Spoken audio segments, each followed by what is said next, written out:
की आत्म जागृति। रात्रि के तीसरे प्रहर में आचार्य श्री की सेवा जैन मुनि है। आदि गुरुदेव के गले में चमकता हुआ हार देखकर मुख से निसी शब्द बोलने के बदले अति भयम शब्द निकल गए। ये शब्द सुनकर अभय कुमार की जिज्ञासा प्रबल हो गई कि मुनिराज क्यों भयभीत हुए। उन्होंने इसका पूरा कारण पूछा। तब मुनि ने इसका रहस्य खोलते हुए कहा कि उज्जैनी नगरी के समीपवर्ती गांव में गुण सुंदर नाम का एक श्रेष्ठी रहता था। उसको जोयन नाम का एक पुत्र था। उज्जैनी का एक श्रेष्ठी कन्या के साथ उसकी शादी हुई थी। शादी के कुछ साल पश्चात जोयन माता पिता के कहने से पत्नी को गौना करके लेने के लिए ससुराल गया था। वहां पहुंचने से पहले ही रात हो चुकी थी, इसलिए वह नगरी के बाहर ही विश्राम के लिए ठहर गए। जैसे जैसे रात बीत रही थी वैसे वैसे वातावरण सुनसान एवं भयानक होने लगा। सुनसान रात्रि में अचानक कहीं से किसी स्त्री की रोने की आवाज़ आई। स्त्री के करुण रुदन की आवाज़ से जोयन का दिल द्रवित हो उठा। कुतूहलतावश वह आवाज़ की दिशा में चला।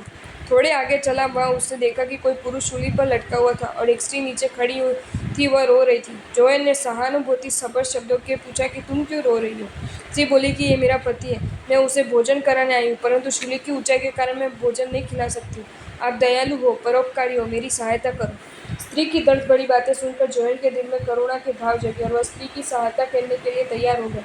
स्त्री ने कहा कि हे परोपकारी नर, मेरी एक शर्त है। जब तक मैं मेरे पति का भोजन करा के नीचे नहीं उतरू तब तक आपको अपना सिर झुकाकर ही खड़ा रहना पड़ेगा, ऊपर की ओर नहीं देखना। जोयन शर्त मान्य रखकर सिर झुकाकर खड़ा रह गया। वह स्त्री उसके कंधों पर चढ़कर अपना कार्य करने लगी। कुछ देर बाद जोयन को ऐसा लक्षित हुआ कि वह स्त्री करड़ करड़ आवाज के साथ कुछ खा रही थी। ऊपर से खून के छींटे और मांस के छोटे टुकड़े उसके पर गिर कर चौंक कर उसने सहसा ऊपर देखा तो वह स्तब्ध हो गया। स्त्री उस पुरुष का मांस काट कर खा रही थी। तक्षण जोयन ने साहस बटोरकर उसे कंधों से नीचे पटका और तुरंत वह भय एवं क्रोध से कांपता हुआ नगरी की ओर भागने लगा। स्त्री भी तेज गति से उसके पीछे दौड़ी। नगरी तक पहुंचे इससे पहले उसे स्त्री ने जोयन की एक जंघा को मांस काट लिया। फिर वह नरभक्षी स्त्री वहां से भाग गई। जोयन की जंघा से खून बह रहा था। वो पीड़ा से कराता हुआ वहां ही पीड़ा पड़ा था। थोड़ी देर में नगरी के कितने लोग वहां से निकले। उन्होंने जोयन को दर्द से पीड़ित देखकर दया से प्रेरित होकर कहा, यहाँ नजदीक में नगर रक्षिका देवी का मंदिर है, वहां जाओ, देवी तुम्हारा घाव तुरंत मिटा देगी। जोयन ने मंदिर में जाकर देवी को एकत्रित होकर प्रार्थना की और कुछ ही क्षणों में मानो चमत्कार हुआ। उसकी जंघा ठीक हो गई। वहां से निकलकर वह अंधेरे में एक शखसूर के घर गया।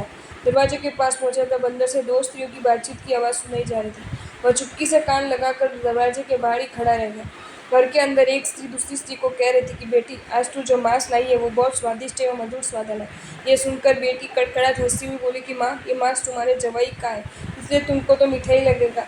ये बात सुनकर जोयन कांप उठा। वह सोचने लगा, क्या वह स्त्री मेरी पत्नी ही थी? सचमुच में वो पत्नी नहीं परंतु डायन है, डायन। ऐसी स्त्री से तो पिंड छुड़ाने शेष करे। उसका मन घृणा से भर गया। वह खिन्न होकर दरवाजे से ही वापस लौटा। अब अपने घर वापिस जाने का भी उसको मन नहीं हुआ।